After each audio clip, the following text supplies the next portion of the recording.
ठाकरेंची शिवसेना उत्तर भारतीयांना मराठी शिकवणार, उत्तर भारतीयांना मराठी शिकवण्यासाठी मराठी की पाठशाला उपक्रम। ठाकरेंच्या शिवसेनेचे उत्तर भारतीय प्रवक्ते आनंद दुबेंची संकल्पना। ठाकरेंच्या शिवसेनेचे अधिकृत प्रवक्ते जाहीर, संजय राऊत आणि अरविंद सावंत मुख्य प्रवक्तेपदी, अनिल परब, प्रियंका चतुर्वेदी, हर्षल प्रधान, सुषमा अंधारे आणि जयश्री शेळकेंसह आनंद दुबेंवर प्रवक्तेपदाची जबाबदारी। कॅबिनेट आणि राज्यमंत्र्यांच्या अधिकाराचा मुद्दा ऐरणीवर, अधिकारांच्या मुद्द्यावरनं मुख्यमंत्री कार्यालय आग्रही। कॅबिनेट मंत्र्यांनी कुणाला आणि किती अधिकार दिले याची माहिती द्या, मुख्यमंत्री कार्यालयाकडून राज्यमंत्र्यांना विचारणा। 12 एप्रिलला सोलापूरमध्ये शरद पवार, सुशील कुमार शिंदे, संजय राठोड एकाच मंचावर येणार। नेहरू नगरमधील स्वातंत्र्य सेनानी चंद्राम गुरुजींच्या पुतळ्याच्या अनावरणासाठी एकत्र येणार। पुणे जिल्हाधिकारी कार्यालयासमोर खासदार सुप्रिया सुळेंचं आंदोलन। बनेश्वर फाटा ते वनविभाग कमान या देवस्थानाकडे जाणाऱ्या रस्त्याची दुरवस्था झाली असून काँक्रिटीकरणासाठी पाठपुरावा करूनही होत नसल्यानं सुळे आक्रमक। दीनानाथ मंगेशकर रुग्णालयाला पुणे महापालिकेचा दणका। 8 वर्षातील मिळकत कर थकबाकी प्रकरणी नोटीस। 2 दिवसात 27 कोटींची रक्कम न भरल्यास जप्तीचा इशारा। मात्र प्रकरण अद्याप न्यायप्रविष्ट। तनिषा भिसे मृत्यू प्रकरणी धर्मादाय आयुक्तालयाकडून सरकारला चौकशी अहवाल सादर। अहवालात दीनानाथ रुग्णालयावर ठपका ठेवण्यात आल्याची सूत्रांची माहिती। त्यामुळे मंगेशकर रुग्णालयावर कारवाई होणार का याकडे लक्ष। दीनानाथ रुग्णालय परिसरात कलम 163 प्रमाणे प्रतिबंधात्मक आदेश। रुग्णालयासंदर्भात पुणे पोलिसांचं मोठं पाऊल। रुग्णालय परिसरात आंदोलनाला बंदी, रुग्णालयाच्या 100 मीटर परिसरात निर्बंध। प्रशांत कोरटकरच्या जामीन अर्जावर आज निर्णय होणार। 7 तारखेला दोन्ही बाजूंनी झालेला युक्तिवाद। मनसेचे मुंबई शहराध्यक्ष संदीप देशपांडेंना अज्ञात व्यक्तीकडून धमकीचा फोन। अज्ञाताविरोधात दादर पोलीस ठाण्यामध्ये गुन्हा दाखल। मुंबईचं वातावरण खराब करण्याचा कोणाचा प्रयत्न आहे का हे तपासायला हवं। संदीप देशपांडेंची धमकी प्रकरणावर प्रतिक्रिया, तर जाणीवपूर्वक सगळं घडत असल्याचंही देशपांडेंचं वक्तव्य। अभिनेता सैफ अली खान हल्ला प्रकरणी चार्जशीट दाखल। वांद्रे कोर्टात सैफ अली हल्ल्याप्रकरणी 1000पेक्षा अधिक पानांची चार्जशीट।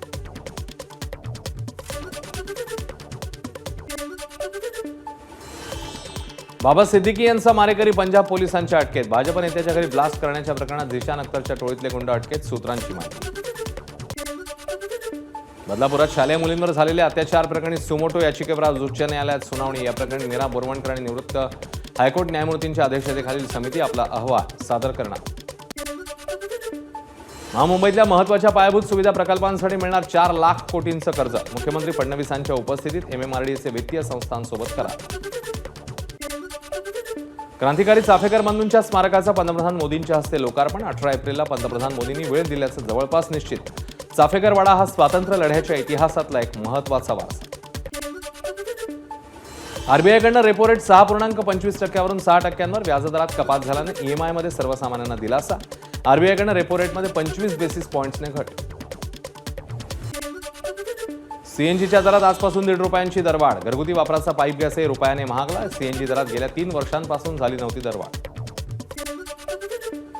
ज्या जनतेने मतं दिली त्या जनतेचा आता अपेक्षा भंग होतोय। वाढलेल्या महागाईवरून जयंत पाटील यांचा केंद्र आणि राज्य सरकारवर हल्लाबोल। पुणे अमरावती, पुणे नागपूर, साईनगर, दादर, झेलम एक्सप्रेस या गाड्यांना येवल्यामध्ये थांबा द्यावा तसंच स्थानकावर मूलभूत सुविधा देण्यात याव्यात यासाठी स्थानिकांचं स्टेशन प्रबंधकांना निवेदन। मागण्या मान्य न झाल्यास आंदोलनाचाही इशारा। वरळीचा आदर्श नगर आणि वांद्रे लेक्लेमेशनच्या पुनर्विकासाचा मार्ग मोकळा। क्लस्टरद्वारेच पुनर्विकास करण्याचे अधिकाऱ्यांना निर्देश। पुनर्विकासासाठी म्हाडामार्फत बांधकाम आणि विकसन संस्था नियुक्त केली जाणार। भुयारी मेट्रोच्या दुसऱ्या टप्प्याला पुढील आठवड्यात मुहूर्त। BKC वरळी भुयारी ते मेट्रो 3 ते 4 दिवसात पूर्ण होऊन प्रवासासाठी खुला होणार। CMRS कडून सुरक्षा विषयक तपासणी सुरू। मुंबई जल अभियंता विभागाची ॲक्वा ही जल आकार बिल आणि संकलन प्रणाली आजपासून संध्याकाळी 6 पासून मंगळवारपर्यंत पूर्णपणे बंद राहणार। त्यामुळे या 7 दिवसात मुंबईकरांना ऑनलाईन पाणी बिल भरता येणार नाही। मुंबईमध्ये पावसाळ्यात समुद्राला 18 दिवस उधाण येणार। जून ते सप्टेंबर महिन्यात समुद्रात येणाऱ्या उधाणापेक्षा 4.5 मीटरपेक्षा अधिक उंचीच्या लाटा उसळणार। मुंबईकरांनी खबरदारी म्हणून त्यावेळी चौपाट्यांवर गर्दी न करण्याचं आवाहन। राज्यामध्ये उन्हाचा तडाखा वाढला। मुंबई, ठाणे, रायगड, पालघर परिसरात उन्हाचे तीव्र चटके। पुढील 48 तासात मुंबई, ठाण्यासह राज्यभरात उष्णतेच्या तीव्र लाटेचा हवामान खात्याचा इशारा। बदलापूरला रेल्वे रुळालगत क्रेन कोसळली। 3ऱ्या आणि 4थ्या मार्गिकेचं काम सुरू असताना अपघात। क्रेन आणि रुळ यांच्यातलं अंतर असल्यानं दुर्घटना मात्र टळली। अनधिकृत भोंगे आणि आलेल्या धमकी प्रकरणी भाजप नेते किरीट सोमय्या आज गोवंडी पोलीस ठाण्यात जाणार. 72 मशिदींवरील 400 अनधिकृत भोंगे असल्याचा सोमय्यांचा दावा. छत्रपती संभाजीनगरमध्ये बनावट कागदपत्रांद्वारे जन्मदाखला मिळवणाऱ्या 8 संशयित बांगलादेशी घुसखोरांविरोधात पोलिसात गुन्हा दाखल. विधानसभा निवडणूक काळात मोठ्या प्रमाणावर बोगस जन्मदाखले दिल्याचं समोर. नाशिकमध्ये गोदावरी नदीपात्रात मनसेचं आंदोलन. गोदावरी नदी प्रदूषणमुक्त करण्यासाठी मनसे आक्रमक. रामाकुंडात मनसे पदाधिकाऱ्यांचं आंदोलन. प्रदूषण मुक्तीची मागणी. परीक्षेमध्ये विद्यार्थ्यांना दिल्या जाणाऱ्या जुन्या अभ्यासक्रमाच्या प्रश्नपत्रिका मुंबई विद्यापीठ आयडॉल विधी शाखेच्या 5व्या सेमिस्टरमध्ये परीक्षेमध्ये गोंधळ. जुन्या अभ्यासक्रमाच्या प्रश्नपत्रिका दिल्याने विद्यार्थ्यांचा काही काळ झाला गोंधळ. नेपाळच्या तरुणीची प्रियकराकडून वडील आणि मित्राच्या मदतीने पालघरमध्ये आणून हत्या. लग्नाचा तगादा लावल्यानं हत्या. या प्रकरणी पालघर पोलिसांकडून 3घांना अटक. पालघरमध्ये डिजिटल अरेस्टची भीती दाखवून ज्येष्ठ नागरिकाला 3 कोटींचा गंडा. 8 जणांच्या आंतरराष्ट्रीय टोळीला पोलिसांकडून मिळाल्या.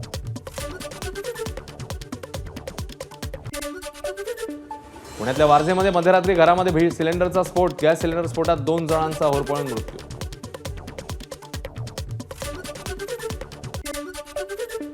पुण्यामध्ये 27 वर्षीय परदेशी महिलेवर 7 जणांकडून लैंगिक अत्याचार. 2020 पासून भूतानच्या महिलेवर सामूहिक लैंगिक अत्याचार. या प्रकरणी राष्ट्रवादीचा माजी पदाधिकारी शंतनू कुकडेसह त्याच्या मित्रांनाही अटक. पुण्यामध्ये 27 वर्षीय परदेशी तरुणीवर लैंगिक अत्याचार प्रकरण. शंतनू राष्ट्रवादीचा पदाधिकारी नाही, पक्षाची माहिती. शंतनू कुकडे होता राष्ट्रवादी अल्पसंख्याक विभागाचा उपाध्यक्ष. अहिल्यानगर रुग्णालयातील 4 भिक्षुकांच्या मृत्यू प्रकरणी चौकशी समिती. समितीचा अहवाल 7 दिवसात येणार. उपचारांदरम्यान निष्काळजीपणा, दिरंगाई झाल्याची शक्यता. शिर्डी 4 भिक्षुकांच्या मृत्यूनंतर खासदार निलेश लंकेंनी दिली जिल्हा रुग्णालयाला भेट. सध्या अहिल्यानगर जिल्हा रुग्णालयात 2 जणांवर उपचार सुरू. त्यांची केली विचारपूस. सोलापूरच्या मोहोळमध्ये पूर्ववैमनस्यातनं पती-पत्नीवर गोळीबार. महिलेची प्रकृती चिंताजनक. आरोपी पसार. शिवाजी जाधव यांना 1 तर सुरेखा जाधव यांना लागल्या 3 गोळ्या. पिंपरी चिंचवडच्या मोशीमध्ये भंगाराच्या गोदामाला आग. 2 गोदामं जळून खाक. कोणतीही जीवितहानी नाही. आगीचं कारण स्पष्ट. विजेचा धक्का लागून शालेय विद्यार्थिनीचा मृत्यू. सोलापूरच्या कोनापुरे चाळ परिसरातली दुर्दैवी घटना. महावितरणच्या हलगर्जीपणामुळे मृत्यू झाल्याचा स्थानिकांचा आरोप. पुण्याच्या परंदवाडीतील एका नर्सरीत आढळली कासवाची 22 अंडी. अंडी रेस्क्यू करून कृत्रिमरित्या उभवण्यासाठी ठेवली. स्थानिक नागरिकांची वनविभागाला माहिती. भिवंडीत बागेश्वर धामच्या धीरेंद्र शास्त्रींनी लुटला क्रिकेट खेळण्याचा आनंद. मुंबई पोलिसांबरोबर क्रिकेट खेळत धीरेंद्र शास्त्रींनी केली जोरदार फलंदाजी. सांगलीच्या मिटारकी पट्टा परिसरात बैलगाडा आणि घोडागाडी शर्यतीचं आयोजन. जयंत पाटील यांच्या प्रमुख उपस्थितीमध्ये शर्यत. प्रथम विजेत्यास 25 लाखांचं बक्षीस जाहीर. सोलापूर शहरासह पंढरपूर, सांगोला, मंगळवेढ्यासाठी उजनीतून पाण्याचा विसर्ग. पिण्याच्या पाण्यासाठी उजनी धरणातून 6000 क्युसेक पाण्याचा विसर्ग. सोलापूर शहराला पाणी पुरवठा करणाऱ्या औज बंधाऱ्याने तळ गाठला. इंस्टाग्रामवर 16 वर्षांखालील मुलांना लाईव्ह बंदी. पालकांच्या परवानगीशिवाय 16 वर्षांखालील मुलांना लाईव्ह स्ट्रीमिंगला बंदी. नग्नतेशी संबंधित कंटेंटही पालकांच्या परवानगीशिवाय पाहता येणार नाही. आयपीएलमध्ये लखनौ सुपर जायंट्सकडनं शेवटच्या षटकात कोलकाता नाईट रायडर्सचा 4 धावांनी पराभव. कोलकात्याने नाणेफेक जिंकून प्रथम गोलंदाजी करण्याचा घेतलेला निर्णय. चेन्नईला सलग 4थ्यांदा पराभवाचा करावा लागला सामना. पंजाबने 222 धावांचं आव्हान चेन्नईला दिलेलं. आव्हानाचा पाठलाग करताना चेन्नईची गाडी पुन्हा एकदा रुळावरनं घसरली. एबीपी माझा, उघडा डोळे बघा नीट.